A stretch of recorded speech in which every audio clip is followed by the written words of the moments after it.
नमस्कार दोस्तों, सभी को राधे राधे।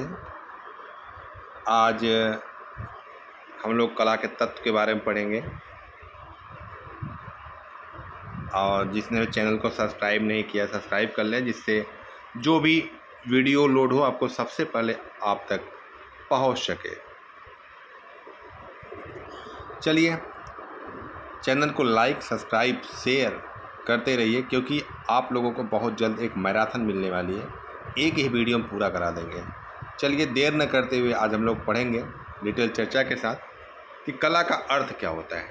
ठीक है, कला किसी भी कार्य को पूरी कुशलता या निपुणता से जो संपन्न करना ही कला कहलाता है। जैसे मूर्ति बनाना, चित्र बनाना, भवन या मंदिर बनाना, गीत गाना, काव्य रचना आदि जो होते हैं ना, इसी को कला कहा जाता है।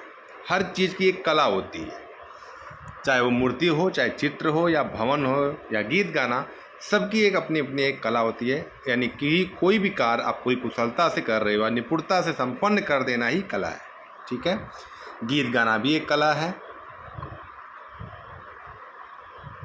गीत मधुर सुमधुर लय ताल के साथ गाया जाए। इसी प्रकार काव्य, नाटक, चित्र आदि कला के परिधि में तभी आएगा जब उसमें अर्थ, रस, भाव, सुंदर निष्पत्ति हो।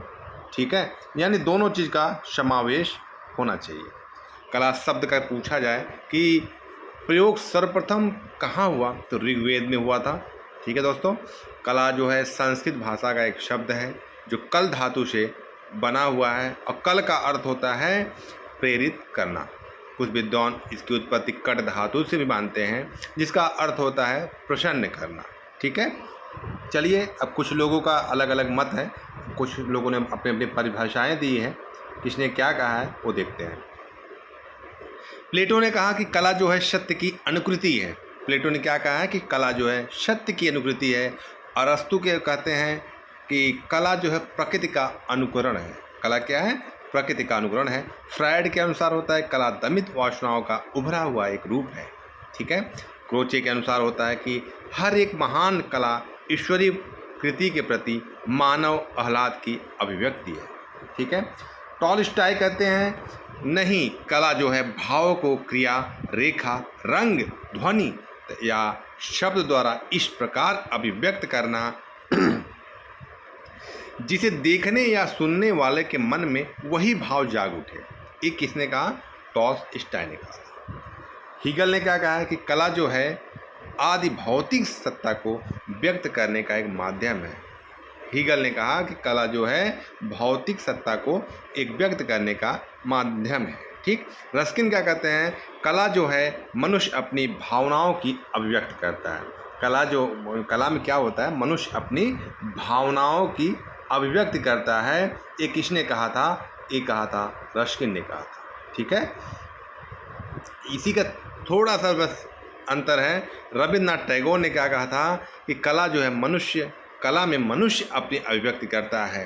ठीक है, यहाँ पे मनुष्य अपनी अभिव्यक्ति करता है, लेकिन रस्किन का क्या था? वो भाव की अभिव्यक्ति करता है। ठीक है, जयशंकर प्रसाद के अनुसार ईश्वर की कर्तव्य शक्ति का संकुचित रूप को हमको बोध के लिए मिलता है, वही एक कला है। मैथिली शरण गुप्त के अनुसार अभिव्यक्ति की कुशल शक्ति ही तो कला है, जो अपूर्ण कला की पूर्ति है। नित्य से के अनुसार क्या है? कला जीवन के कड़वे अनुभव से मुक्ति का माध्यम है। यानी जो जीवन में कड़वे अनुभव होते हैं उन्हें से जो मुक्ति का एक माध्यम हो, वही एक कला है। यानी हर कोई अगर कड़वा कोई चीज़ कोई बोल दे और उसको आप इग्नोर कर दो, तो ये भी एक कला ही है। ये किसने कहा? नित्य से ने कहा था। ठीक है, चलिए कुछ हम लोग आप देख लेते हैं कला का वर्गीकरण। जैसे क्षेमेंद्र ने अपनी पुस्तक कला विलास में 64 जन उपयोगी, 64 सुनारों की, 64 वैश्याओं की, 10 भेद सहज कलाएँ, 16 कायस्थों की, 100 सार कलाएँ, 32 धर्म अर्थ काम और मोक्ष संबंधी कलाओं का वर्णन किया हुआ। अगर पूछा जाए कला का वर्गीकरण 2 बिंदुओं के आधार पर किया गया है। पूछा जाता है कभी कितने बिंदुओं पर? 2 बिंदुओं पर। एक पहला क्या है? उपयोगी कला, दूसरा क्या है? ललित कला। अब उपयोगी कला क्या होता है उसके बारे में जान लेते हैं। जो कला हमारे जीवन की आवश्यकताओं को पूर्ण करती है उसको हम उपयोगी कला कहते हैं। जैसे आभूषण निर्माण, रंगाई, छपाई, बढ़ईगिरी, मतलब जो भी आप अपने जीवन में उसकी आवश्यकता को लिए मतलब उसके पूर्ण करे, कुछ भी आप प्रयोग करिए, वो आपका उपयोगी कला, यानी आपके जीवन में जो भी उपयोग कर सकते हो वही उपयोगी कला है। ललित कला क्या है? ललित कलाओं का एकमात्र उद्देश्य केवल मानसिक या आत्मिक आनंद प्रदान करना होता है, वो ललित कला के होता है। अब चलिए देखते हैं ललित कला के प्रकार। ललित कला के प्रकार की बात किया जाए तो 5 प्रकार के होते हैं: चित्रकला, मूर्तिकला, वास्तुकला, संगीत एवं काव्य कला। ठीक है, चित्रकला, मूर्तिकला, वास्तुकला, संगीत कला, काव्य कला, ये आपके 5 प्रकार के बताए गए हैं। आइए अब एक करके देखते हैं चित्रकला क्या होता है। चित्रकला की बात किया जाए तो चित्रकला मनोभाव तथा विचारों को अत्यधिक स्पष्ट करने में सक्षम होती है। इसका आधार क्या होता है अगर पूछा जाए तो रंग और ब्रश होता है। कोई भी चित्र निर्माण करते हो उसके लिए रंग और ब्रश की आवश्यकता होती है। मूर्तिकला की बात किया जाए, इसके अंतर्गत किसी वस्तु का रूप, रंग, आकार आदि निर्मित किया जाता है। यह कला उत्कृष्ट मनोभावों को व्यक्त करने में सक्षम होती है। इसका आधार जो होता है पाषाण यानी पत्थर या औजार, उससे आप निर्माण कर सकते हो मूर्ति का। ठीक है, और भी अलग अलग माध्यम आज आ चुके हैं, सीमेंट हो गया, मतलब अलग अलग आप प्रयोग कर सकते। वास्तुकला की बात किया जाए, तीसरा है वास्तुकला के अंतर्गत भवन, चर्च, मंदिर, मस्जिद, बांध, पुल आदि का निर्माण किया जाता है। इसका आधार चूना तथा मिट्टी है। संगीत कला की बात किया जाए, संगीत कला के आधार किसके द्वारा व्यक्त भाव अत्यधिक सूक्ष्म, स्पष्ट और हृदयग्राही होते हैं। इस कला का अगर आधार पूछा जाए क्या है, स्वर और नाद। संगीत क्या होता है? कोई भी अगर आप संगीत समझो एक आपकी अंतर आत्मा की कला है जो आप बाहर व्यक्त कर रहे हो उस चीज़ को, वही संगीत है। उसके लिए क्या हो सकता है?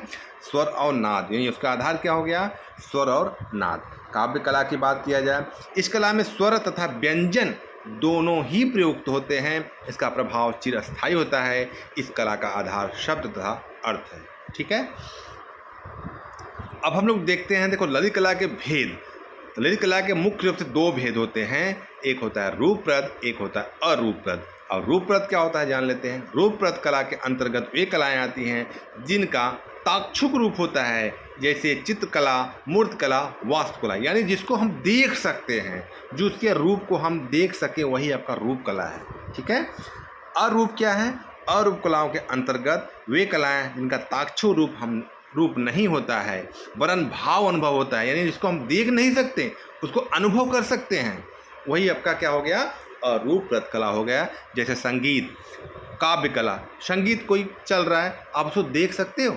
नहीं देख सकते हो, तो वो चीज़ क्या हो गया आपका? अरूप। इसका कोई रूप नहीं है, आप उसके अनुभव आप व्यक्त कर सकते हो। ठीक है बेटे, चलिए नेक्स्ट देखते हैं कला के प्रकार। कला कितने प्रकार के होते हैं? कला के विभिन्न प्रकार हैं, देख लेते हैं क्या क्या है। किसी वस्तु तथा रूप का निर्माण जिस आधार पर होता है उसी आधार पर कला का प्रकार कहलाता है। जैसे चित्रकला, जो अब एक एक करके देख लेते हैं। चित्रकला भवन की भित्तियों, छतों, स्तंभों, वस्त्र, कागज, भोजपत्र पर अंकित जो चित्र होता है, ये आप उस पर चित्र आप ऑलरेडी आप लोग करते हो, आपने देखा भी होगा। चित्रकला के लिए आधार क्या होता है, तो उसी पे सब प्रयोग किया जाता है। दूसरा क्या है? मूर्तिकला। ठीक है, मूर्तिकला में क्या आएगा? धातु तथा पत्थर को तराश कर दिया गया रूप मूर्तिकला हो जाएगा। ठीक है, बता चुके हैं। वास्तुकला वही है, भवन निर्माण कला, जैसे मंदिर, स्तूप, चैत्य, मकबरे, दुर्ग तथा महल। मृत भांड कला क्या होती है? सबको पता है, मृत भांड मतलब मिट्टी के बर्तन से जो आप निर्माण करते हो, मृत भांड कहलाता है।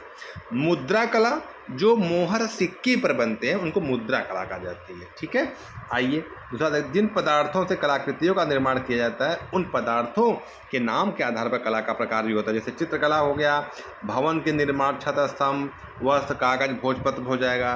धातु की बात करेंगे, जैसे पीतल, तांबा, कांसा बनाई गई ये मूर्तियाँ धातु कला कहलाती हैं। मृतिका कला, मिट्टी से निर्मित कलाकृतियाँ, खिलौना बनता है जिसको मिट्टी का खिलौना यानी मृतिका कला कहते हैं। प्रस्तर कला यानी पत्थर से जो गढ़ी जाए आकृतियाँ, पत्थर कला यानी प्रस्तर कला कहलाती है। दंत कला मतलब हाथी के दांत से निर्मित कलाकृतियाँ, वो हाथी दंत यानी दंत कला कहलाती है। ठीक है, मूर्तिकला अपने निर्माण शैली के आधार पर 2 प्रकार की होती है। एक मूर्तिकला जिसमें चारों ओर तराश कर मूर्ति का मतलब चारों तरफ, मतलब आप पीछे से दाएं बाएं देखोगे ना तो मूर्ति का निर्माण होता है। जैसे पहले आपने देखा होगा एक साइड गढ़ा जाता है, पीछे साइड वैसे प्लेन रहता है, लेकिन इसमें कहा जा रहा है चारों तरफ तरह से मूर्ति का जो रूप दिया जाता है, ऐसी मूर्ति का अवलोकन आगे से पीछे से चारों ओर से किया जाता है, तो मूर्ति कला है। ठीक है। उत्कीर्ण कला क्या है? इसमें पत्थर, चट्टान, धातु अथवा काष्ठ के फलक पर उकेर कर रूपांकन किया जाता है। इसमें आधी आकृति बनाई जाती है। इसके अर्धचित्र भी कहते हैं। ये अर्धचित्र भी दो शैलियों में निर्मित होते हैं, एक हाई रिलीफ, एक लो रिलीफ। इसमें गहराई को तराशा जाता है, ठीक है, ताकि आकृतियों में अधिक उभार आए और जीवन तक हो सके, अच्छा वाला रूप दिखे। और लो रिलीफ में क्या होता है? इसमें हल्का तराशा जाता है, इसलिए आकृतियों में चपटापन जैसे उसमें बना रहे। जैसे आपने सिक्का देखा होगा, उसमें देखो हाई रिलीफ नहीं होता है, लो रिलीफ होता है। ठीक है। चलिए नेक्स्ट देख लेते हैं।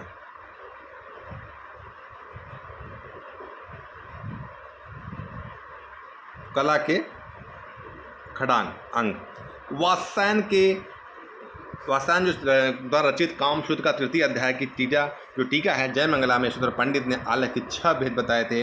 रूप भेद, प्रमाण, भाव, लावणी, योजना, सादृश्य, वड़िका भंग। 6 खड़ांग के भेद हैं।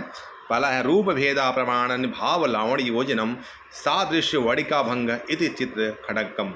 ये सूत्र पंडित ने ये लिखा हुआ है। पहला रूप भेद क्या होता है?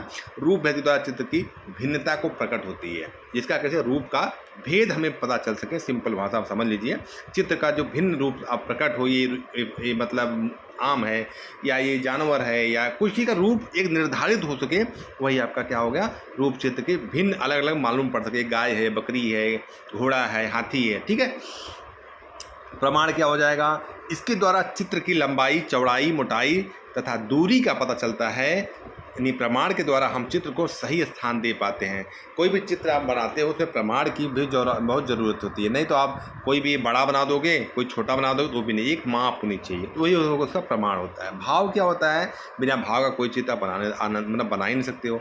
भाव के द्वारा भावनाओं की अभिव्यक्ति होती है। इसके द्वारा रस की अभिव्यक्ति भी की जाती है, क्योंकि रस आनंद प्रदान करते हैं। लावणी योजना के द्वारा बाह्य सौंदर्य की अभिव्यक्ति की जाती है। जो बाहर का जो हम लोग सौंदर्य जो बनाते हो, निर्माण करते हो, उसी का ये बाह्य सौंदर्य की अभिव्यक्ति की वही होता है लावणी योजना। सादृश्य क्या होगा? सादृश्य मतलब समानता, समान दिखना। सादृश्य के द्वारा आकृति की समानता प्रकट की जाती है, अर्थात जो चीज़ जैसी दिख रही है वैसी ही होनी चाहिए, वही आपका सादृश्य हो जाएगा। वड़िका भंग, भाव के अनुकूल रंग योजना के चित्र का निर्माण करना ही वड़िका भंग कहलाता है। अतः चित्रकार वही श्रेष्ठ होता है जो अपने चित्रों में इन 6 अंगों का भली प्रकार से प्रयोग करता है। नहीं तो आप अगर चित्रकार श्रेष्ठ होगा, अच्छा चित्रकार होता है, तो सभी के तालमेल के साथ ही वो का निर्माण कर सकता है, अन्यथा नहीं। ठीक है। चलिए नेक्स्ट देखते हैं। कला के तत्व क्या होता है? कला के तत्व के मुख्य 6 भेद हैं, जानते रहिएगा। कौन कौन? रेखा, रूप, रंग, तान, पोत, अंतराल। रेखा, रूप मतलब आकृति, वर्ण, रंग, तान, पोत को व्यायाम भी करते हैं, जानते रहिएगा। अंतराल। तो ये हो गए कला के 6 तत्व, बहुत महत्वपूर्ण है। रेखा, रूप, रंग, तान, पोत, अंतराल। ये आपको याद रहना चाहिए। कभी कभी प्रश्न पूछ लिया जाता है कितने प्रकार के हैं, कभी कभी नाम ही पूछ लिया जाता है कि किसका है ये तत्व, रेखा तत्व है या मतलब अलग अलग ढंग से। अभी एक करके हम लोग देख लेते हैं रेखा क्या होती है। अपने साधारण रूप में रेखा एक ज्यामिति होती है, किंतु जब रेखा का प्रयोग कलाकृति के निर्माण हेतु किया जाता है तो रेखा का प्रयोग प्रतीकात्मक रूप में किया जाता है। उसके माध्यम से कलाकार अपने विभिन्न भावों की अभिव्यक्ति करता है। सर्वप्रथम मानव द्वारा आत्मा अभिव्यक्ति रेखाओं के माध्यम से प्रस्तुत की गई है। इस प्रकार स्तंभ से ही अभिव्यक्ति का मूलाधार रेखा ही रही है। यानी प्राचीन काल में भी देखा जाए, जैसे अजंता एलोरा आपने पढ़ा होगा, देखो उसमें ज़्यादा रेखाओं का ही प्रयोग किया गया है। अजंता में देखो 20 प्रकार की रेखाएँ बताई गई हैं। भारतीय चित्रकला रेखा प्रधान है। बहुत महत्वपूर्ण प्रश्न है, कभी पूछ लिया जाता है कि भारतीय चित्रकला किसकी प्रधानता है, तो रेखा प्रधान है। अजंता से लेकर बंगाल स्कूल तक कलाकारों द्वारा रेखाओं का अनुपम सौंदर्य को बिखेरा गया है। परंपरागत कलाओं में भी रेखाओं के गुणवत्ता सौंदर्य की दृष्टि को देखा जा सकता है। सामान्यतः रेखा के 2 भेद माने गए, एक सरल, एक वक्र। अब देखते हैं रेखा की परिभाषा, रेखा होती क्या है। सबको पता है, उनका कोई भी बचपन में से लेके पढ़ रहे हो, रेखा 2 बिंदुओं के बीच की दूरी, जो भी दूरी है वही जो सूक्ष्म होती है, जो गति दिशा निर्देश करती, वही तो रेखा होती है। बिना रेखा का कभी लिखने नहीं आता था, बिना रेखा का ABCD नहीं लेते तो वही तो हो गई रेखा। आप कोई भी लाइन खींच दो वही रेखा हो गई। ठीक है। कभी कभी दो या दो से अधिक बिंदुओं के बीच वास्तविक रेखा न होते हुए भी रेखीय प्रभाव आ जाता है। इस प्रकार रेखाओं को अनुभूति रेखाएं, मतलब आप एक अनुभूति फील कर रहे हो आप। अगर देखा जाए दो बिंदु अगर खींच दिया जाए, जैसे एक मान लीजिए एक बिंदु यहाँ है, जैसे एक बिंदु मान लीजिए यहाँ है, एक बिंदु यहाँ है।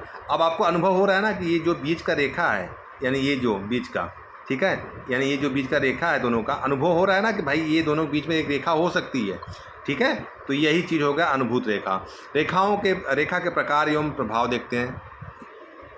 रेखा का एक अपना एक प्रतीकात्मक महत्व होता है। किसी भी प्रकार की रेखा अपना अस्तित्व रखती है, उसमें एक निहित होता है। जैसे सीधी लंबवत रेखा क्या होती है?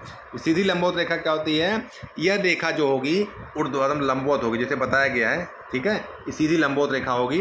इस ऐसा प्रभाव की बात बहुत महत्वपूर्ण पूछा जाता है कि ये रेखा जो है कि लंबवत रेखा क्या प्रकट करती है? तो ये आकांक्षा को प्रकट करती है, गौरव को प्रकट करती है, अस्थायित्व को प्रकट करती है, शाश्वतता को प्रकट करती है। ये आपको बहुत महत्वपूर्ण प्रश्न है, ये आता ही है, अक्सर यहाँ प्रश्न आते ही है, तो ठीक है, ये जानना जरूरी है, ठीक है। नेक्स्ट, सीधी क्षैतिज रेखा। इस रेखा का अगर देखा जाए जो मुख्य गुण होता है, लंबवत रेखा को आधार प्रदान करता है। यानी जब ये जो रेखा है ऊपर जो हम लोग लंबवत पढ़े हैं, यही समझिए एक तरह का उसी का लंबवत रेखा को आधार प्रदान कैसे करेगा, तो वही होगा कि क्षैतिज रेखा कहलाता है। क्या कहलाता है? क्षैतिज रेखा कहलाता है, ठीक है। अगर पूछा जाए कौन सा इसमें प्रभाव उत्पन्न होता है, तो इसमें जो होता है अगर देखा जाए तो विश्राम, स्थिरता, शांति, मौन, संतुलन, ये इसके प्रभाव होते हैं। पूछा जाए कि क्षैतिज रेखा क्या मतलब भाव प्रकट करती है, तो विश्राम, स्थिरता, शांति, मौन, संतुलन, ठीक है। नेक्स्ट, कोणीय रेखा क्या होती है? कोणीय रेखा देखो आप देख रहे हो, जैसे चित्र में देख ही रहे हो यहाँ पे, कि इस रेखा के मुख्य प्रभाव व्याकुलता, संघर्ष, आघात, बेचैनी, असुरक्षा और अस्पष्टता को ये भाव व्यक्त करता है। कणवत रेखा क्या होती है? आड़ी रेखा को कणवत रेखा, जैसे बीच में दिखाया गया है, ये जो रेखा आप देख रहे हो यहाँ पे, यह रेखा जो होती है कणवत रेखा कहलाते हैं। इस रेखा के मुख्य जो प्रभाव होता है नाटिकता या प्रबल स्पंदन, उत्तेजना, बेचैनी और व्याकुलता को ये भी प्रकट करता है, ठीक है। एक पुंजी रेखा क्या होती है? जैसे आपने चित्र में देख रहे हो, एक पुंजी एक ही रेखा एक जगह से है, यहीं से आप जैसे सूर्य की किरणें आपने देखा होगा तो एक जगह से निकल रही है ना, ये आपका एक पुंजी रेखा हो जाएगी। क्या हो जाएगा? एक पुंजी रेखा कहलाती है। यानी एक पुंज से निकलने वाली रेखा को एक पुंजी रेखा। जैसे इसका भी प्रभाव क्या होता है? एकता, यानी आप देख रहे हो एक जगह से रेखाएं निकल रही हैं, एकता का प्रभाव। यह भी एक देखते हो, एकता है तो शक्ति होगी, स्वच्छंदता होगी, अभिलाषा होगी, शोभा भी बढ़ेगी, लवलीनता, स्वदेश प्रेम, प्रसार आदि इसकी एक पुंजी रेखा की प्रभाव है। वर्तुल या चक्राकार रेखाएं, जैसे आप देख रहे हो चक्राकार रेखा एक गोल गोल गोल घूमते चले जा रहा है, तो ये रेखा क्या होता है? मुख्य रूप से कि देखो भ्रम उत्पन्न कर रहा है ना, संघर्ष भी दिखा रहा है, गोल गोल घूम रहा है, उत्तेजना भी उत्पन्न है, गति है, इसमें शक्ति है। यानी इसका प्रभाव क्या हो जाएगा? भ्रम, संघर्ष, उत्तेजना, गति और शक्ति को ये मतलब प्रभाव प्रदर्शित करता है।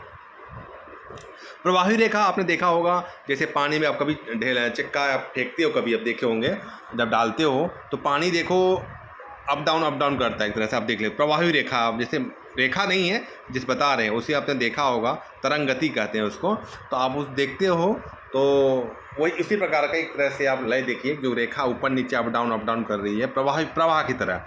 इस रेखा का मुख्य प्रभाव गति, लावण्य और माधुर्य होता है, ठीक है। क्या होता है? इस रेखा का मुख्य प्रभाव गति, लावण्य और माधुर्य होता है, ठीक है। नेक्स्ट देखते हैं हम लोग,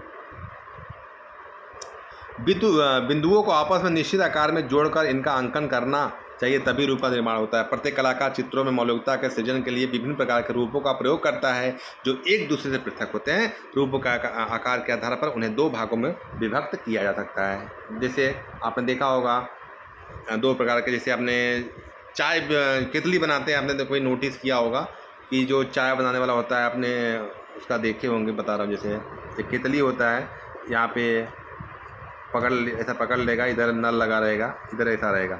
अगर इसको आप दो भागों में काटोगे ना तो बराबर नहीं कटेगा, ऐसा मात्रिक नहीं होगा। लेकिन अगर ये बॉल है या छुराही है, इसको आधे काट दो ना तो ये देखो ये सब मात्रिक में आएगा, लेकिन ये सब मात्रिक में नहीं आएगा। वही बताया जा रहा है कि दो प्रकार के होते हैं, ठीक है, दो प्रकार के होगा। आपको देखेंगे हम लोग।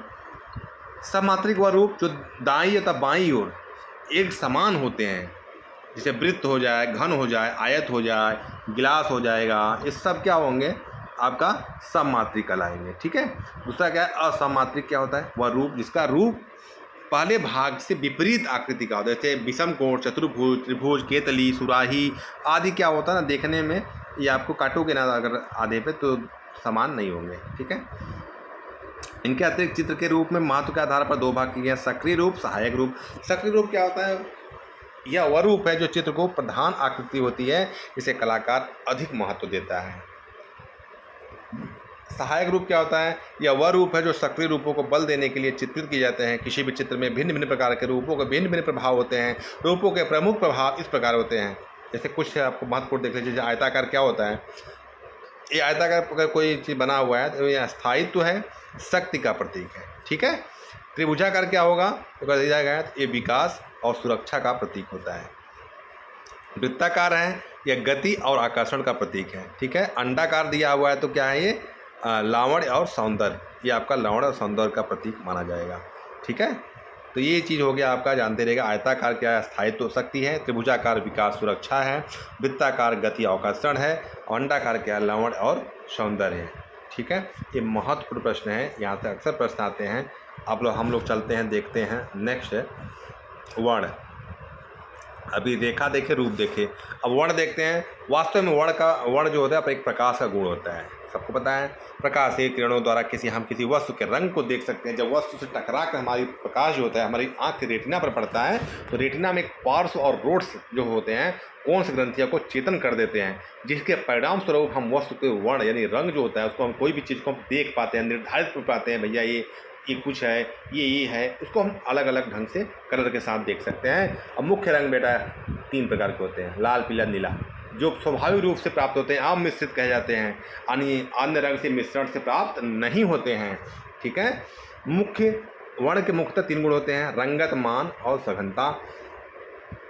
रंगत क्या होता है, रंग की प्रकृति को रंगत कहते हैं, जैसे पीलापन, लालपन, नीलापन। यह वर्ण का वह गुण माना जाता है जिसकी सहायता से पीले, लाल और नीले के मध्य अंतर को दर्शक जान पाता है। मान क्या होता है, रंगत के हल्के व गहरेपन को द्योतक है, जैसे गहरा लाल, गहरा हल्का लाल। यदि किसी रंग में सफ़ेद रंग मिला दिया जाए तो उस रंग का मान बढ़ जाएगा। अगर इसी में काला मिला दिया जाए तो मान कम हो जाएगा। भाई काला है कोई, जैसे आप समझ लीजिए कोई काला कोई चीज़ मिला रहे हो तो उसका मान ऐसी बेइज्जती हो जाएगी। लेकिन अगर गोरा आदमी आता है तो क्या उसके समाज में थोड़ी इज्जत बढ़ जाती है ना, ऐसा समझ लीजिए। तो क्या होगा थोड़ा सा, तो अगर हम सफ़ेद मिला दोगे तो मान उसका बढ़ जाएगा, सम्मान मिल जाएगा। गोरा आदमी आ गया भाई मेरे मार्केट में, मतलब मेरे समाज में। ठीक है। अब काला आदमी आता है थोड़ा सा हेल्प बताने में, बहुत सारे मित्र ऐसे होते हैं, नहीं भैया अगर सांवला दिखा ना, अगर किसी के पार्टी में आ जाएगा तो क्या कहेंगे, भैया कुछ पहचानने से भी इनकार करते हैं, यानी उनको लगता है मेरी मान घट जाएगा, मेरा मान सम्मान घट जाएगा। ठीक है। तब समझ लीजिए व्हाइट यानी सफ़ेद रंग मिलाने से क्या होगा, मान बढ़ता है, काले रंग मिलाने से मान घटता है। ठीक है। इस प्रकार एक ही सफ़ेद और काले रंग की मात्रा किसी रंग में मिलाकर एक ही रंगत में विभिन्न मान प्राप्त किए जा सकते हैं। सघनता क्या होती है, जो रंग की शुद्धता ही परिचायक है, यानी जब सघनता यानी जो गाढ़ापन होगा, लाल है तो लाल ही रहेगा, प्योर शुद्ध रहेगा, उसमें कोई मिश्रण नहीं होगा, वही आपका क्या होगा, इंटेंसिटी होती है, सघनता कहते हैं जिसको। यह रंग की शुद्धता का परिचायक है। जिसका अधिक वर्ण शुद्ध होगा उतना ही वह उसका घनत्व होगा ज़्यादा। अधिक घनत्व वाले वर्ण चमकदार होते हैं। मिश्रित वर्णों में सघनता कम होती है, जानते रहेगा। किसी वर्ण में तटस्थ रंग या धूमिल रंग मिलाकर वर्ण की सघनता को कम किया जा सकता है। जैसे आप लाल जैसे है, या उसमें सफ़ेद मिला दो या काला मिला दो तो थोड़ा सा वो रंग क्या होगा, धूमिल हो जाएगा, सघनता कम हो जाएगी। ठीक है। अब नेक्स्ट अगला देखते हैं, सघनता। वर्ण के भेद। वर्ण के भेद की बात करें तो मुख्य वर्ण, प्राथमिक वर्ण, जैसे मुख्य रूप से देखा जाए किसी मिश्रण के द्वारा प्राप्त नहीं किया जाता है, जैसे लाल, पीला, नीला बताते। प्राइमरी रंग जो होते हैं हम लोग कहते हैं, यह पूर्णतः शुद्ध रंग होता है, इसमें कोई मिश्रण नहीं होता है। ठीक है। इसमें 3 होता है, नीली, पीली, लाल, या नीला, लाल, पीला, नीला कहिए। प्रकाश के मुख्य रंगते की बात से भिन्न होता है। प्रकाश के मुख्य रंगते जैसे हरी, बैगनी, लाल है, यदि इन दोनों मुख्य रंगतों को मिला दिया जाए तो ये सफ़ेद प्रकाश में परिवर्तन हो जाएंगे। ठीक है। सफ़ेद प्रकाश में हो जाएंगे, मतलब जो बताया गया है इनका। उनके विपरीत पदार्थ के रंगतों को मिलाने से रंगीन धूमिल रंग बनेगा।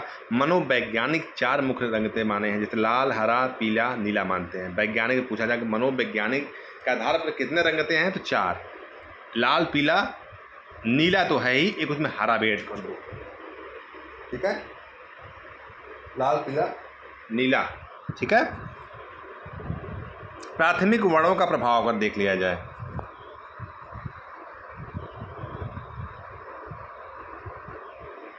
लाल वर्ण का प्रभाव उत्तेजना, प्रेम, हिंसा, क्रोध, कामुकता, खतरा, ये सब क्या होता है, प्राथमिक रंग जो है लाल रंग का, एक लाल रंग के मतलब उत्तेजना ये सब प्रकट करते हैं, यह एक गर्म रंग होता है। पीला रंग क्या है, प्राथमिक गुणों में पीला रंग क्या है, प्रसन्नता, प्रफुल्लता, गर्व, प्रकाश, तेज, बीमारी, चमक आदि को यह वर्णन करता है। यह भी एक गर्म रंग के अंतर्गत आता है। नीला वर्ण का प्रभाव यह शीतलता, आनंद, राजस्व, निराशा, बीमारी, विष आदि को प्रकट करता है। यह ठंडा रंग होता है, ठीक है। प्राथमिक रंग में दो रंग आपके जो हैं गर्म है, एक ठंडा है। द्वितीय गुण की बात किया जाए, इन्हें दो मुख्य रंगतों को मिलाने जो रंग प्राप्त होते हैं द्वितीय गुण का, जैसे लाल नीला बैगनी, लाल पीला नारंगी, पीला नीला हरा। लाल और नीला मिलाएंगे तो बैगनी हो जाएगी, लाल पीला मिलाएंगे नारंगी हो जाएगी, पीला और नीला मिला देंगे तो हरा बन जाएगा, ठीक है।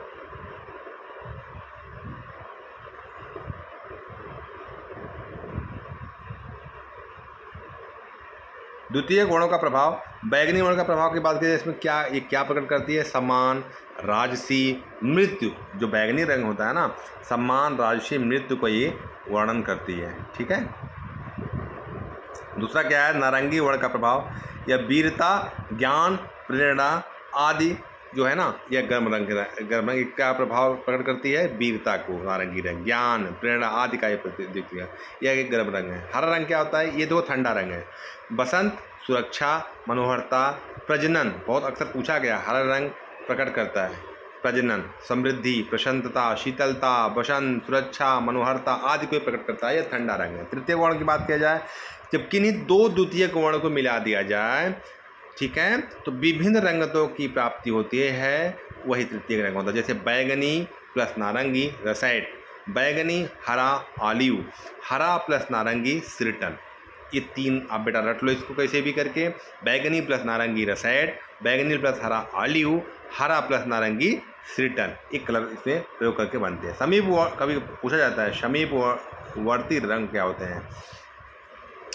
समीपवर्ती रंग उन रंगों को कहते हैं जिसमें एक श्रेणी या जाति के रंग विद्यमान, जैसे पीला, पीला नारंगी, नारंगी, सभी में पीला रंग विद्यमान रहेगा, ये समीपवर्ती होंगे। विरोधी रंग क्या हो जाएगा, वर्ण चक्र में स्थित आमने सामने जो रंग विरोधी रंग कहलाते हैं, जैसे हरे का विरोधी वर्ण लाल होता है और नारंगी का विरोधी बैगनी, नीला का विरोधी वर्ण पीला होता है, ठीक है। एकाकी वर्ण की बात किया जाती है, यहाँ केवल एक ही रंग से विभिन्न मानता सघनता वाली रंगतों के तालमेल एकाकी वर्ण के अंतर्गत आता है, क्योंकि यह एक ही वर्ण से प्राप्त होते हैं, जैसे नीला, हल्का नीला, गाढ़ा नीला, ठीक है। तान देखते हैं चौथा।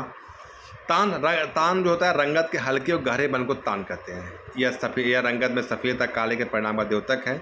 किसी वर्ण में सफ़ेद और काले की मात्रा के अंतर से उसके अनेक तान प्राप्त करते हैं। जैसे अगर देखा जाए 3 भागों में विभाजित किया गया है, छाया जो डार्क बोलते हो, मध्यम प्रकाश मिडिल टोन, प्रकाश जो लाइट होता है। 3 प्रकार के मुख्य रूप से माने गए हैं, ठीक है।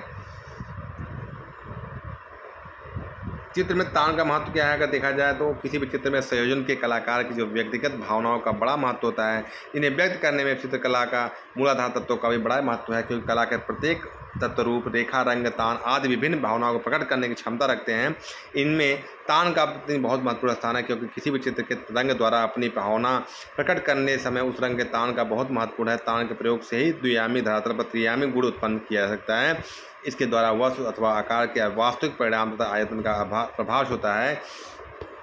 जैसे लाल रंग के विभिन्न तानों का प्रयोग करके जहाँ कोई प्रफुल्लता पूर्ण दृश्य बनाया जा सकता है, वही लाल रंग में काले रंग का मिश्रण करके उसकी सघनता को कम करके लाल रंग की निम्न तान से उदासीन वातावरण का निर्माण किया जा सकता है। रंग वही है, किंतु तान के परिवर्तन से भाव परिवर्तन हो गया है। नेक्स्ट देखते हैं बयान। पोत क्या होता है, धरातल का गुण क्या होता है, पोत कहलाता है। धरातल का गुण क्या कहता है, पोत। इसको हम बनावट भी कहते हैं। अतः प्रत्येक वस्तु में अंतर पोत के माध्यम से किया जाता है। धरातल का स्वरूप पृथक पृथक हो सकता है, जैसे खुरदुरा, चिकना। पोत को 2 प्रकार के अनुभव करते हैं, ताच्छुक, एक अनुभूति तज। साधारण पोत 3 प्रकार के होते हैं, प्राप्त, अनुकृति, सृजित। प्राप्त या कल्पित पोत क्या होता है, प्राप्त पोत प्रकृति तथा मानव निर्मित वस्तुओं में होता है। जो हमें प्राप्त है, जो प्रकृति के द्वारा प्राप्त है, मानव निर्मित वस्तुओं में प्राप्त होता है। प्राप्त पोत शिला हो गया, भित्ति, कपड़ा, ताड़पत्र आदि में चित्रों में स्वतः ही आया हुआ दिखाई पड़ता है। अनुकृत पोत क्या है? अनुकरण पद्धति का द्वारा निर्मित पोत अनुकृत पोत कहलाता है। कोई सी चीज़ का अनुकरण करके जब हम बनाते हैं। अनुकृत पोत के प्रभाव से द्वियामी धरातल पर त्रियामी प्रभाव उत्पन्न किए जा सकते हैं। कंपनी शैली में बहुत ज़्यादा इसका प्रयोग हुआ अनुकृत पोत का। ठीक है, प्रश्न आता है, कहीं पूछा जाता है। सृजित पोत क्या होता है? सृजित पोत यंत्रों द्वारा साधनों की सहायता से सृजित किया जाता है। इस प्रकार सृजित पोत का प्रभाव चित्र को क्रियाशीलता प्रदान करता है। ठीक है, अंतराल देख लेते हैं। स्पेस, चित्रकार जिस चित्रभूमि पर अंकन करता है वह अस्पष्टता द्वियामी होती है, यही अंतराल होता है। ठीक है, अतः हम कह सकते हैं चित्रकार का वह क्षेत्र जिस पर वह रूप का निर्माण करता है वो अंतराल कहलाता है। ठीक है, अंतराल का महत्व, कला के तत्व अंतराल से किसी न किसी प्रकार के संबंधित होते हैं। अंतराल में सभी प्रकार के रूपों को संयोजित किया जा सकता है। ठीक है, परंतु इन कलाकारों को तालमेल दिखाने के लिए एक सतह से बचने हेतु इसका विभाजन किया जाता है। अंतराल न केवल रूप तत्वों को संयोजित करने का स्थान मात्र है, अपितु चित्रकला चित्रतल पर भिन्न भिन्न प्रभावों को उद्दोलित करने में पूर्णतः सहायक है। अंतराल विभाजन दो प्रकार से किया जा सकता है, एक सम विभाजन, एक असम। सम विभाजन क्या होता है? जैसे रेखाओं के माध्यम से चित्रभूमि को इस प्रकार विभाजित करना है कि दायां और बायां तल समान हो। वही मैंने बताया था, कोई सुराही है, दो भागों में बांट दो बराबर कट जाएगा। कोई घन ले लो, दो भागों में बांटो बराबर तो बराबर रहेगा। इस विभाजन द्वारा चित्र में शक्ति तथा संतुलन के भाव को प्रदर्शित करते हैं। कोई आयत ले लो, आयत दो भागों में बांट दो, इस प्रकार कर। असम क्या होता है? जो समान न हो। चित्रभूमि को कल्पना के आधार पर विभाजित करना असम विभाजन कहलाता है। जैसे इस विभाजन द्वारा चित्र में गति तथा तनाव को प्रदर्शित किया जा सकता है। इसके अतिरिक्त इसमें द्वियामी चित्रतल पर कलाकार वस्तु का त्रियामी प्रभाव दिखाने में समर्थ होता है। वस्तुओं में निकटता, दूरी, घनत्व का आभास परिप्रेक्ष्य का द्वारा अंतराल में संयोजित इसमें किया जा सकता है। ठीक है, अब नेक्स्ट देखते हैं हम लोग सक्रियता सहायक अंतराल। चित्र में सबसे अधिक आकर्षित करने वाला स्थान सक्रिय अंतराल का जाता है, जिसमें चित्र की प्रधान व महत्वपूर्ण आकृतियाँ संयोजित की जाती हैं। चित्र का वह शेष भाग जो पृष्ठभूमि के रूप में रहता है सहायक अंतराल का। ये दोनों अंतराल एक दूसरे को प्रभावित करते हैं। मुख्य आकृति के आधार पर ही सहायक आकृति को सुनिश्चित किया जा सकता है।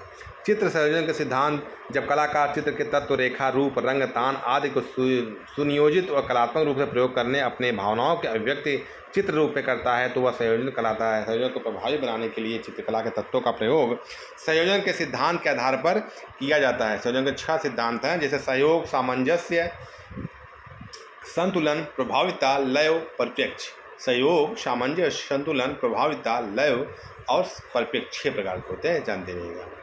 ठीक है, पहला देखते हैं सहयोग क्या होता है। सहयोग का अर्थ होता है चित्र संयोजन में विभिन्न तत्वों में अनुभूत कर एकता, समानता तथा एक प्रकार का संबंध जो समस्त संयोजन को एकता के सूत्र में बांधे रहता है। चित्र के विभिन्न तत्वों के इस तर्क संगत संबंध को सहयोग करता है। सामंजस्य दूसरा देख लेते हैं। सामंजस्य कला का सृजन का वह सिद्धांत जिसके द्वारा चित्र के समीप सभी तत्व जैसे आकृति, वर्ण, तान जो होते हैं आदि एक दूसरे के साथ मेल खाते हुए प्रतीत हो, तो और चित्र में निरर्थक विकर्षण तत्व न पाया जाए तो सामंजस्य उत्पन्न। ठीक है, संतुलन क्या होता है? संतुलन ऐसा सिद्धांत है जिसके माध्यम से चित्र के विरोधी तत्वों को व्यवस्थित किया जाता है। संतुलन के अंतर्गत चित्र, रेखा, रूप, रंग सभी प्रकार के इसमें अंतर्गत आपके आ जाते हैं। ठीक है,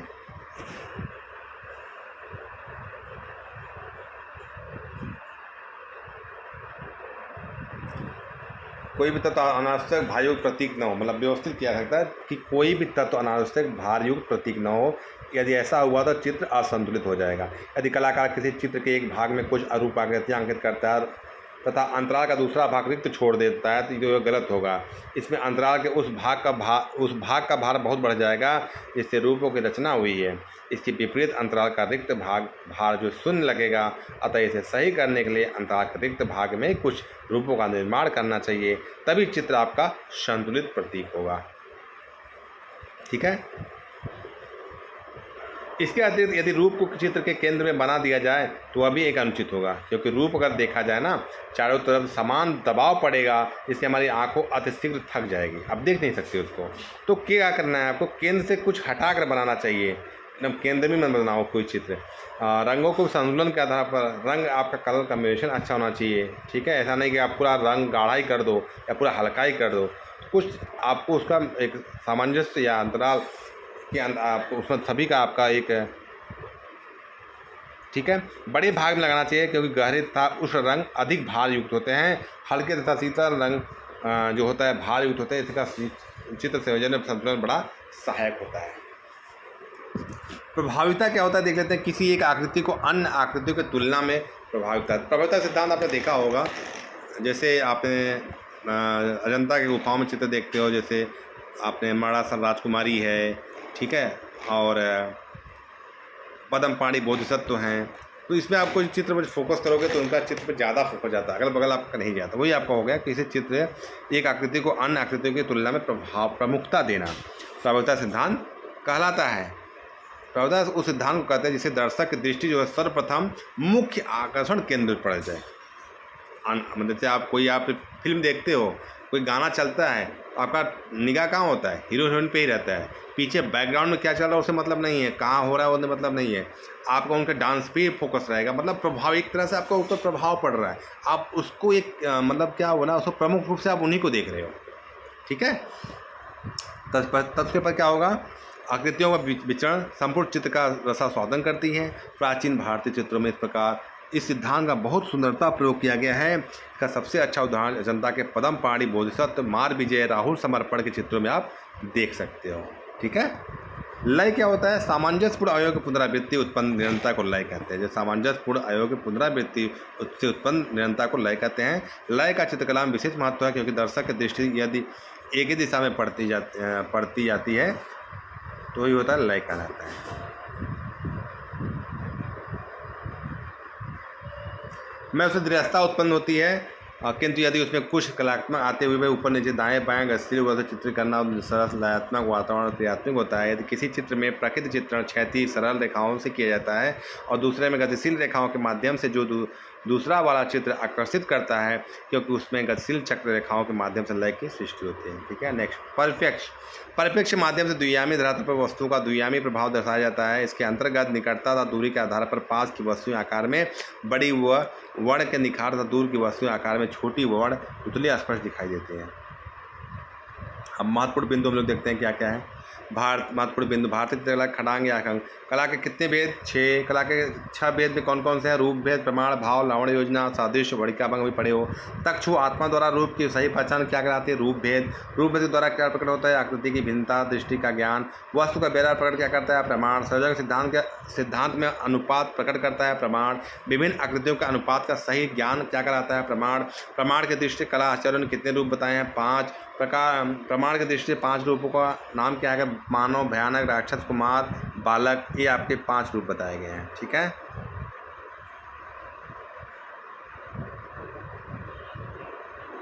और हम लोग देखते हैं प्रमाण की दृष्टि से मानव कितने तालों में बांटा गया है, 10 ताल। प्रमाण की दृष्टि से भयानक कितने तालों में बांटा गया है, 12 ताल। प्रमाण की दृष्टि से राक्षस कितने तालों में बांटा गया है, 16 ताल। प्रमाण की दृष्टि से कुमार को कितने तालों में बांटा गया है, 8 ताल। प्रमाण की दृष्टि से बालक को कितने तालों में बांटा गया है, 5 ताल।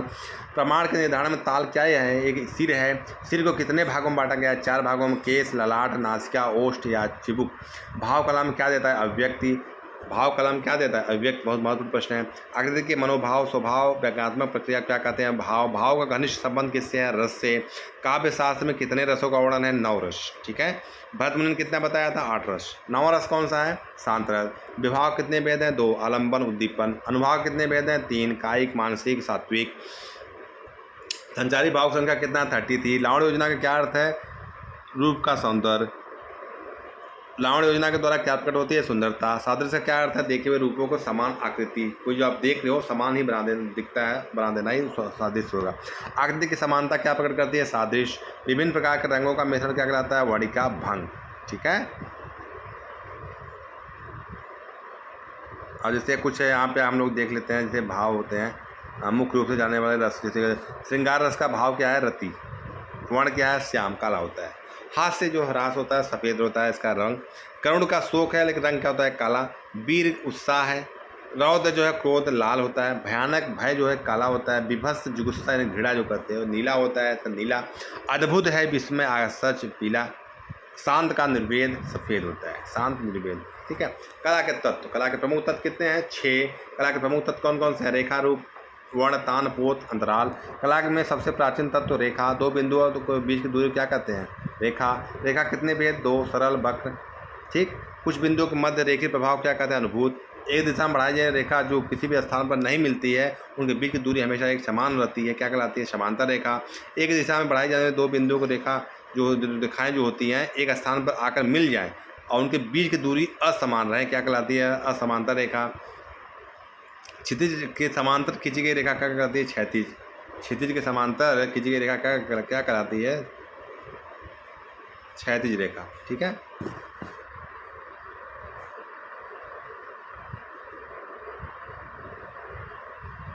आप लोगों को वीडियो अच्छा लग रहा है तो लाइक शेयर सब्सक्राइब आप ज़्यादा से ज़्यादा वीडियो को शेयर कर दीजिए जिससे और भी लोगों को इस बारे में पता चले, पढ़ सके, बेचारे उनको भी क्वालिफाई हो सके, किसी का भला हो जाए।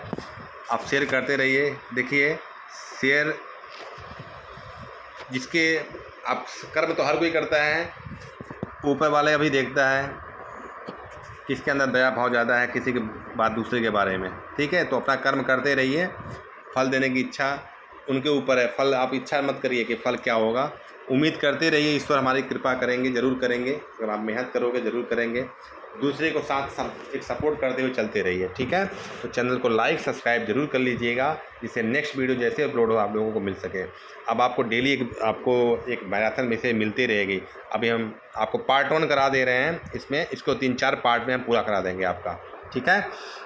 पूरी आपकी मैराथन हो जाएगी और हर एक सब्जेक्ट का कराएंगे अभी आपका, अलग अलग जितने भी राइटर रहेंगे। ठीक है। आपको बुक लेने की ज़रूरत ही नहीं पड़ेगा। बेचारे जो गरीब हैं कम से उनका उन लोग भी अच्छे से पढ़ सकें। ठीक है। चलिए नेक्स्ट।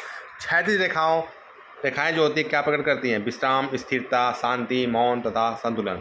लंबवत रेखा क्या भाव प्रकट करती है? आकांक्षा, गौरव, अस्थायित्व, शाश्वतता। कोणीय रेखाएं क्या भाव प्रकट करती हैं? व्याकुलता, संघर्ष, आघात, बेचैनी, असुरक्षा, अस्पष्टता। ठीक है। करोत रेखाएं क्या भाव प्रकट करती है? व्याकुलता, नाटकता, उत्तेजना, बेचैनी। एक स्थान से विभिन्न दिशाओं को निकलने वाली रेखा क्या कहलाती है? एक पुंजी। जैसे सूर्य की किरणें बताया था आपको। एक पुंज रेखाएं क्या भाव प्रकट करती हैं? एकता, शक्ति, स्वतंत्रता, अभिलाषा, शोभा, लवणता, स्वदेश प्रेम, प्रसार।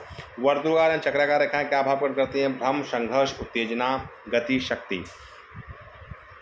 प्रभावी रेखाएं क्या भाव प्रकट करती हैं? गति, लावण्य तथा माधुर्य। विपरीत दिशाओं में खींची गई रेखाओं को जोड़ने वाली रेखा क्या कहते हैं? संधि रेखाएं। रेखा का महत्व किन कलाओं में दिखाई देता है? पूरी कलाओं में। यंत्रों द्वारा खींची गई रेखाएं क्या है? कठोर, एक ही माप। 2 रेखाओं में से यदि एक बाहर की तरफ कोण बनाए और एक अंदर की तरफ कोण बनाए, वह कौन सी रेखा लंबी होगी? तो बाहर की ओर जो कोण बनेगी ना वो लंबी रेखा होगी। ठीक है। जैसा चित्र में आप देख रहे हो, एक ही माप के 2 आयत बनाते हैं परंतु एक को लंबवत रेखा दूसरे को क्षैतिज रेखा को काटते हैं तो कौन सा आयत लंबा अधिक प्रतीक होगा? लंबवत रेखा वाला। ठीक है। वह स्थान जिसका निश्चित आकार वर्ण होता है क्या कहते हैं? रूप। ठीक है। जिसका कोई निश्चित आकार होगा तो वही रूप कहलाएगा। ठीक है। सबकी इच्छा थी सर एक मैराथन करा दीजिए, तो इसीलिए मैंने एक पूरा सोचा है कि इसको मैराथन आपको 3-4 पार्ट में, अगर कोशिश करूँगा 2 ही 3 पार्ट में हो जाए। ठीक है। लेकिन आप चैनल को लाइक ज़रूर करिएगा अच्छा लगे, और सब्सक्राइब अगर आप लोग जो इच्छा है करिए। मेरा काम है बताना। आप लोग को अगर अच्छा लगे तो ज़रूर आप करिएगा, नहीं अच्छा लगे तो कोई बात नहीं, आप वीडियो देखते रहिए। ठीक है। रूप के कितने भेद होते हैं? 2, समात्रिक और सामात्रिक। वर्ण की उत्पत्ति किससे होती है? प्रकाश से होती है। किस वैज्ञानिक ने बताया था वर्ण की उत्पत्ति प्रकाश से होती है? 1670 ईस्वी में आइजैक न्यूटन ने बताया था। ठीक है। कहीं 1660 भी मिलता है। हम किसी वस्तु किस प्रकार देखते हैं? किसी वस्तु को विकीर्ण होकर जब प्रकाश रेटिना पर केंद्रित होता है, रोड्स और कोन नामक जो सेल्स होते हैं चेतन हो जाते हैं और जो वस्तु की छवि हमें रेटिना पर उतर जाती है तो वो वस्तु हमें दिखाई देने लगती है। ठीक है। वर्ण के कितने गुण होते हैं? 3। रंगत, मान, सघनता। रंग की प्रकृति को क्या कहते हैं? रंगत, जैसे लालपन, हरापन। रंगत के हल्के तक गहरेपन को क्या द्योतक है मान। रंग की शुद्धता का परिचायक सघनता, जो वर्ण स्वाभाविक रूप से मिलते हैं किसी अन्य रंग के या मिश्रण से प्राप्त नहीं होता है, वो क्या होता है मुख्य वर्ण कराता है। लाल पीला नीला, मुख्य वर्ण कौन से हैं? लाल नीला पीला। ठीक, मनोवैज्ञानिक आधार पर मुख्य रंग के अंदर 4 होता है, बताया लाल पीला नीला हरा डाल दीजिए उसमें। पदार्थ के मुख्य रंगतें कौन सी है? लाल नीली पीली। ठीक है, प्रकाश की मात्रा की बात किया जाए किस रंग के होते हैं? पीले रंग में होते हैं। प्रकाश की मात्रा सबसे अधिक किस में होती है? पीला रंग। किस रंग की कंपन गति सबसे कम होती है? लाल रंग। और सबसे अधिक बैगनी। किस रंग की तरंग लंबाई जो होती है सबसे अधिक होती है? लाल रंग की होती है। अग्रगामी रंग किसे कहते हैं? जो रंग सर्वप्रथम दृष्टि को आकर्षित करता है, जैसे आप बोलते हैं ना लाल। ठीक है,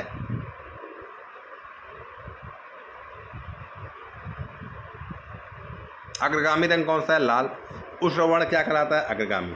जो गर्म रंग होते हैं वो अग्रगामी होते हैं। शीतल वर्ण क्या होता है? पृष्ठगामी होता है। पीछे साइड जो जैसे आप लाइन में खड़े हो और सूर्य के पास जो निकट रहेगा वो अग्रगामी, पीछे होगा समझ लीजिए और पृष्ठगामी, ऐसा समझ लीजिए। जो गर्म रंग होगा आगे होगा। शीतल वर्ण क्या कहलाता है? पृष्ठगामी। विष्णु धर्मोत्तर पुराण के अनुसार मुख्य रंग कितने होते हैं? 5। लाल पीला नीला 2 मिला दीजिए, सफ़ेद काला।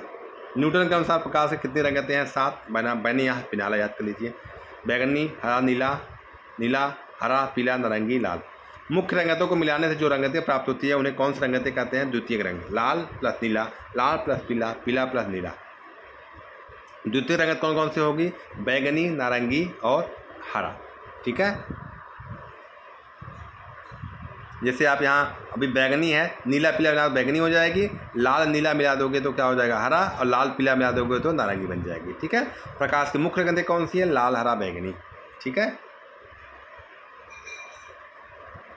किस रंग की कंपन गति सबसे अधिक होती है? बैगनी की होती है।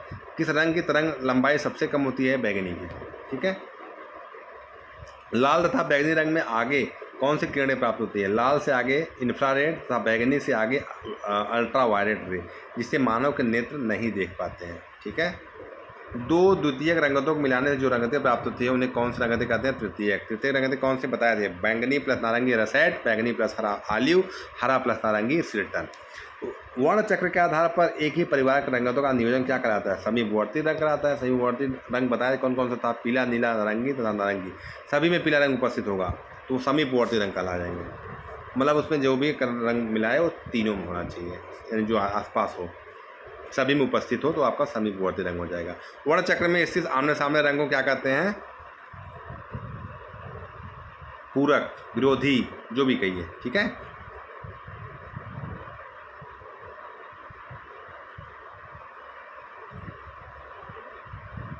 हरा नारंगी नीला का विरोधी रंग कौन सा है? हरा का विरोधी लाल, नारंगी का विरोधी बैगनी, नीला का विरोधी पीला।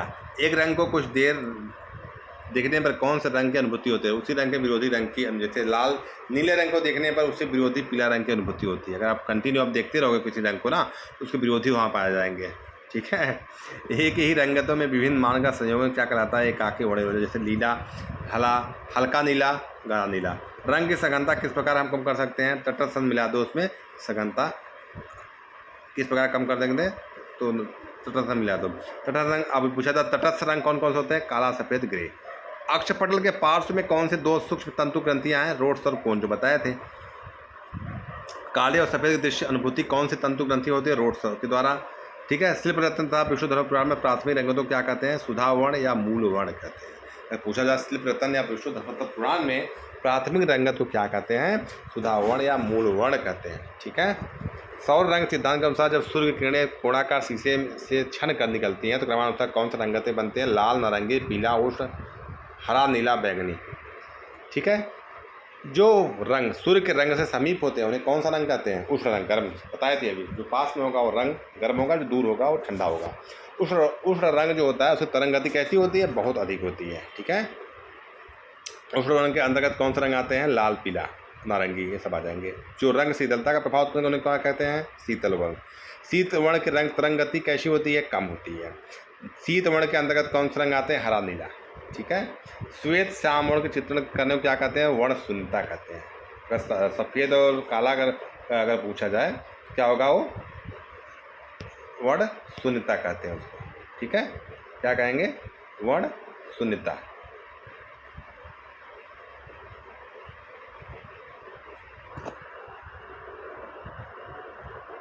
वसुधरा प्रकाश को अपने में समाहित कर लेने पर वह कैसे दिखाई देती है? काली। कोई अगर आप कलर प्रकाश में अगर वो समाहित करती है तो काला ही दिखाई देगा। लाल में अगर हरा देखोगे तो काला दिखाई देगा। ओष्ठवाल आदर्श वृत्त कितने रंग थे? 24। ओष्ठवाल में कितने रंगों का रंग चक्र प्रस्तुत किया गया? 8 रंगों का। 4 प्रधान होता है, 4 रंग चक्र होते हैं। किस रंग को मिलाने से तान या मान बढ़ जाता है? सफ़ेद। और काला मिला देंगे क्या होगा? बताया दे, तान या मान क्या होगा? घट जाएगा। काला आदमी को समाज में आपके पार्टी में आता तब क्या होते हो?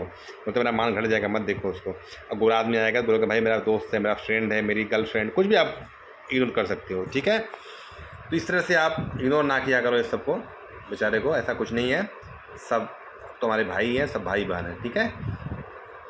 किस रंग में सबसे ज़्यादा प्रकाश होता है? पीला रंग। कौन सा रंग प्रेम प्रकट? लाल। कौन सा रंग तेज प्रकट? पीला। सबसे और पूछा शीतल प्रकट करता है? नीला। समृद्धि के लिए हरा। ज्ञान के लिए नारंगी। ठीक है। सफ़ेद रंग क्या प्रकट करता है? शांति। काला रंग शोक, अज्ञानता, विरोध की बुराई है। काला और सफ़ेद रंग को क्या कहते हैं? तटस्थ। रंगत हल्के और गहरेपन को तान। तान कितने प्रकार के? 3। छाया, मध्यम प्रकाश और प्रकाश, यानी जो डार्क टिंट, मीडियम प्रकाश को कहते हैं मीडियम टिंट, और लाइट। धरातल का गुण क्या प्रकट करता है? पोत। चित्र में बनावट को दर्शाता है पोत। धरातल की बनावट, अनुभूति का वयन क्या है? पोत होता है। अगर धरातल की बनावट बोलिए, चाहे अनुभूति या वयन, क्या होता है? पोत ही होता है। ठीक है। प्रकृति निर्मित वस्तुओं का धरातल गुण क्या कहलाता है? स्वतः प्राप्त पोत। धरातल की बनावट को छूने जो ज्ञान प्राप्त होता है उसे क्या कहते हैं? स्पर्श ज्ञान। पोत कितने प्रकार के होते हैं? 3। प्राप्त या कल्पित, अनुकृत या सृजित। ठीक है। पोत कितने प्रकार के? 3। प्राप्त या कल्पित, अनुकृत या सृजित। ठीक है। चित्र में दूरी क्या प्रदर्शित करता है? अंतराल। द्वियामी चित्रभूमि में कलाकार का कार्य क्षेत्र क्या कहलाता है? अंतराल। वह क्षेत्र जहाँ पर चित्रकार ने कार्य आरंभ नहीं किया वो क्या कहलाता है? अक्षपटल। ठीक है। अंतराल को ग्रंथों में किस नाम से जाना जाता है? भूमिबंधक, स्थान निरूपण नाम से जानते हैं अंतराल को ग्रंथ में। ठीक है, अलग अलग ग्रंथ। जैसे अगर पूछा जाए कि भूमिबंधक नाम से जाना जाता है अंतराल को, तो सम्रांगण सूत्रधार में जाना जाता है। स्थान नाम से जो अंतराल को जाना जाता है ना, किस ग्रंथ में पूछा जाए तो विष्णु धर्मोत्तर पुराण में क्या होता है? अंतराल क्या कहते हैं? स्थान के नाम से जानते हैं। अगर पूछा जाए अभिलाष चिंतामणि में अंतराल क्या कहते हैं? स्थान निरूपण नाम से जानते हैं। ठीक है। अंतराल में रेखा की कितनी स्थितियां संभव है? 3। ऊर्ध्व, क्षैतिज और कर्णवत। ठीक है। सक्रिय तथा सहायक अंतराल क्या होता है? प्रमुख रूपों से युक्त अंतराल, सक्रिय तथा शेष अंतराल, सहायक अंतराल आदि इसमें आते हैं। धरातल तथा अंतराल में क्या अंतर है? कोई भी स्थान चित्र का धरातल हो सकता है, लेकिन अंतराल जो है केवल कलाकार का कार्य क्षेत्र होता है। कोई भी स्थान चित्र का धरातल हो सकता है, कहीं भी निर्माण कर दो, जमीन, कैनवास, हो जाएगा, लेकिन अंतराल सिर्फ केवल कलाकार का कार्य क्षेत्र होता है। स्वर्णिम विभाजन सिद्धांत किसने विकसित किया? प्राचीन ग्रीक वासियों ने, यानी यूनानियों ने। सफ़ेद के मिश्रण से तैयार रंग क्या कहते हैं? टिंट। स्वतंत्र रेखांकन पद्धति किस महान कलाकार शैली का प्रतिनिधित्व करते हैं? कांडिस्की की। ठीक है। स्वतंत्र रेखांकन जाने जाते हैं कांडिस्की, जो यूरोपियन कलाकार। ठीक है। कांडिस्की ही थे जो ब्लू राइडर संस्था का स्थापना 1905 में किए थे, सबको पता होगा। ठीक है। अब देखते हैं चित्र संयोजन के सिद्धांत। कलागत तत्वों के रेखा, रूप, रंग आदि का कलात्मक अंकन क्या कहलाता है? संयोजन। संयोजन में 6 प्रकार के होते हैं: सहयोग, सामंजस्य, संतुलन, प्रभाविता, लव तथा परिप्रेक्ष्य। ठीक है। जिस प्रकार हम लोग कला तत्व पढ़े थे, सामंजस्य पढ़े थे, उसी प्रकार आपका संयोजन भी है। सहयोग, सामंजस्य, संतुलन, प्रभाविता, लय तथा परिप्रेक्ष्य, ये आपके 6 प्रकार के ये भी होता है। मध्यकालीन यूरोपीय कलाकारों ने किस विभक्ति का प्रयोग अपने चित्रों में किया है? समविभक्ति का। मध्यकालीन यूरोपीय कला में अंतराल का संयोजन किस सिद्धांत के आधार पर किया गया है? दृष्टिगत क्षय वृद्धि के आधार पर। कला तत्वों के व्यवस्था क्या कहते हैं? संतुलन। 2 विरोधी तत्वों के बीच समान स्थिति उत्पन्न करना क्या कहलाता है? संतुलन। किसी एक आकृति को अन्य आकृति की तुलना में प्रमुखता देना प्रभाविता हो जाता है। जैसे आपने बताया था अभी पद्म पहाड़ी बोधिसत्व, मार विजय, माता पुत्र, जो अजंता गुफा में चित्र प्राप्त है। ठीक है। उसमें प्रभाविता का सिद्धांत लागू है। चित्र में किसी एक आकृति तथा वस्तु को महत्व देने के लिए चित्र संयोजन के किस नियम का पालन किया जाता है? प्रभाविता का। प्रभाविता के सिद्धांत का सबसे अच्छा उदाहरण किन चित्रों में दिखाई देता है? जनता के चित्रों में। सामंजस्यपूर्ण अयोग पुनरावृत्ति को उत्पन्न निरंतर क्या कहते हैं? लय कहते हैं। परिप्रेक्ष्य शब्द किस मूल का है? लैटिन मूल का। परिप्रेक्ष्य क्या अर्थ है? परिप्रेक्ष्य के माध्यम से द्वियामी धरातल पर हम क्या करते हैं? त्रियामी प्रभाव दिखा सकते हैं, वही परिप्रेक्ष्य हो जाता है। क्योंकि कोई दूर की वस्तु दूर छोटा दिखाएंगे, 5 की वस्तु बड़ा दिखा देंगे, तो ये होगा परिप्रेक्ष्य हो जाता है। ठीक है। परिप्रेक्ष्य के कितने भेद हैं? 2। रेखीय, वातावरणीय। रेखी परिपेक्ष के कितने अंग हैं? 6। चित्रतल, स्थिर बिंदु, दृष्टि बिंदु, दृष्टिपथ, क्षितिज रेखा तथा अदृश्य बिंदु। जिस स्थान पर खड़े होकर कलाकार किसी दृश्य को देखता है तो उसे क्या कहते हैं? स्थिर बिंदु। और जब किसी स्थिर बिंदु को दृष्टि है बिंदु से मिलाने वाली रेखा को क्या कहते हैं? दृष्टिपथ। कोई वस्तु है जैसे स्थिर बिंदु पे और हमारी आंखों से मिल रही रेखा तो क्या होगा? दृष्टिपथ हो जाएगी। अब स्थिर बिंदु पर ठीक सामने जिस बड़ी रेखा की कल्पना की जाती है उसे क्या कहते हैं? क्षैतिज रेखा कहते हैं। क्या कहते हैं? क्षैतिज रेखा। क्षैतिज रेखा वे बिंदु जहाँ आकृतियों के दोनों अथवा तीनों ओर की सीमा रेखा आकर मिलती हैं उसे अदृश्य बिंदु कहते हैं। घनाकृतियाँ किसे कहते हैं? घना आकृतियाँ वे आकृतियाँ होती हैं जो वर्ण आयतों के त्रियामी रूपों में बनती हैं। घनाकृतियों के अंतर्गत क्या होता है? भवन, पुस्तक, ईंट, संदूक, साबुक तथा डिब्बा। किसी निश्चित कोण के वस्तु को देखने पर जो लघुता आती है उसे क्या कहते हैं? स्थिति जन्य लघुता। दर्शकों घन कितने तल दिखाई देते हैं? 3 होता 6 है। ठीक है। माध्यम एवं प्रविधियाँ, जैसे आपने 3 आपका थोड़ा बहुत डाउट आता है, एक मिनट बता देता हूँ। जैसे आपने घन देखा है, अब ये घन हो गया है। ठीक है। अगर इसको आप देखोगे तो फ्रंट से आप अगर देखोगे तो क्या दिखाई देगा? ये भाग दिखाई देगा, या तो ये दिखाई देगा जो आपका ये दिख रहा है, या तो फिर जो कहते हैं ना ये वाला, ये 1 भाग, 2 भाग, 3 भाग, ये दिखाई देगा। ठीक है। 1, 2, 3, ये तीनों भाग दिखाई देगा। इसी को कहा जा रहा है कितने तल दिखाई देंगे। ठीक है। माध्यम की प्रविधियाँ क्या क्या होती हैं? जल रंग चित्र का आरंभ कहाँ से हुआ? 18वीं शताब्दी में इंग्लैंड में। जल रंग के चित्रों के पितामह कौन? पॉल सैंडबाई। चित्रकला में किन माध्यम का प्रयोग किया जाता है? जल एवं तैल। जल रंग किस के रूप में मिलते हैं? ट्यूब, टिक्की या सीसी, तीनों में मिलते हैं। जल रंग के लिए किस प्रकार का धरातल? खुरदुरा। जल रंग के कैसे कागज? मोटा। जल रंग चित्रण के लिए सबसे उपयुक्त तुलिका कौन से? सेबल। ठीक है। जल रंग चित्रण के लिए कौन सा धरातल प्रयोग करते हैं? Kent, Fabriano, Saunders, cartridge, Whatman paper. ठीक है। वाट्समैन कागज कहाँ का उत्पादन था? इंग्लैंड का था, जिसका जे वाट्समैन कंपनी कहलाता है, इसलिए उसी नाम पे पड़ा था। निर्माण की दृष्टि से रंगों को कितने भागों में बांटा गया है? निर्माण की दृष्टि से रंगों को कितने भागों में बांटा गया है? कार्बनिक और अकार्बनिक। जैसे कार्बनिक जो रासायनिक तत्वों पशु एवं जलचर पदार्थों था, अकार्बनिक जैसे खनिज वर्ग। जल रंग में किस प्रकार का कार्य करते हैं? Light to dark. लेकिन अगर तैल की बात किया जाए तो डार्क टू लाइट हो जाएगा। जल रंग चित्र में हाईलाइट दिखाने के लिए क्या करते हैं? कागज को वहाँ स्वेद छोड़ देते हैं, कुछ अपका देते हैं, छोड़ देते हैं। जल रंग में कौन सा रंग मिला देते हैं? पारदर्शिता खत्म हो जाएगी। सफ़ेद रंग मिला देंगे तो पारदर्शिता खत्म हो जाएगी। तकनीक की दृष्टि से जल रंग कितने श्रेणियाँ? 2। पारदर्शक, अपारदर्शक। पारदर्शक में जो वाश, ग्लेजिंग, आला प्राइमा, स्पंजिंग, बैराइगेटेड वाश, ये आदि आपको पारदर्शक में आ जाते हैं। लेकिन अपारदर्शक में यही आएगा स्टिपलिंग, स्कम्बलिंग, ड्राई ब्रशिंग तथा वॉश, ये आपके अपारदर्शक होते हैं। ठीक है। स्टिपलिंग, स्कम्बलिंग, ड्राई ब्रशिंग या वॉश अपारदर्शक। कागज को गीला का किनारों पर जो गोद लगी पट्टी थोड़ा ड्राइंग बोर्ड पर चिपकाने की क्रिया को क्या कहते हैं? माउंटिंग। गोद में से अपारदर्शक को क्या कहते हैं? ग्वास। टेक्सचर क्या होता है? यह धरातल का एक गुण है। ये 2 प्रकार का होता है, कृत्रिम और प्राकृतिक। कृत्रिम क्या होता है? कैनवास जो हम लोग बनाते हैं, कैनवास, कपड़ा का आदि प्रयोग करते हैं। लेकिन प्राकृतिक क्या होगा कि लकड़ी, पत्थर आदि पे हम इस पर टेक्सचर का निर्माण होता है। जल रंग चित्रण की विधि है जिसमें एक रंग को धरातल पर लगाकर सूखने पर उसे बार बार धोना बनाना चित्रण क्या कहता है? वाश चित्रण, जो बंगाल शैली में आपको पता होगा, जनक अवनी बाबू है। वाश चित्र का प्रारंभ भारत में कब से माना जाता है? बंगाल स्कूल से। वाश पेंटिंग की रंग योजना कैसी है? धूमिल है, कि चटक नहीं होता है, धूमिल होती है। ठीक है। जितना वाश चित्र का प्रारंभ भारत में सर्वप्रथम किसने किया? अवनी बाबू ने किया था, अवनीनाथ ठाकुर। ठीक है। तैर रंगों का अवनीनाथ टैगोर कहिए, अवनीनाथ ठाकुर कहिए, अवनी बाबू कहिए, सब उन्हीं का नाम है। तैर रंगों का आविष्कार किसने किया? आइक बंधुओं ने। जॉन वान आइक ने किया था, या रॉबर्ट वाइन ने लगभग 13वीं शताब्दी में किया था। ठीक है।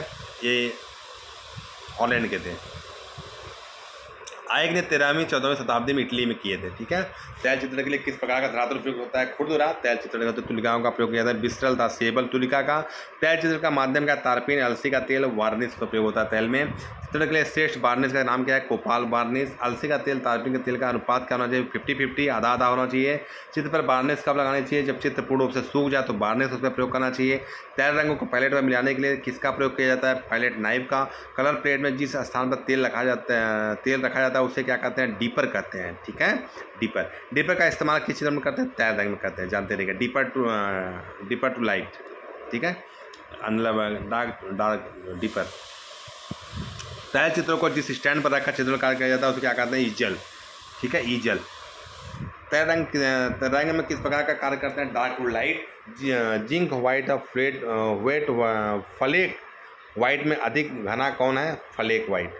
चीड़ के पेड़ से प्राप्त ईंधन क्या कहते हैं? तारपीन का तेल। तैल चित्र की तकनीक क्या है? स्क्रम्बलिंग, ड्राई ब्रशिंग तथा ब्रोकन कलर, ये तैल चित्र की तकनीक है। तैल रंगों को मोम के साथ मिश्रित कर लगाने की क्रिया को क्या कहते हैं? इनकॉस्टिंग। तैल चित्रण के लिए प्रारंभिक रेखांकन किया जाता है चारकोल स्टिक से, जो अंगूर की टहनी को जलाकर बनाई जाती है बेटा। ठीक है।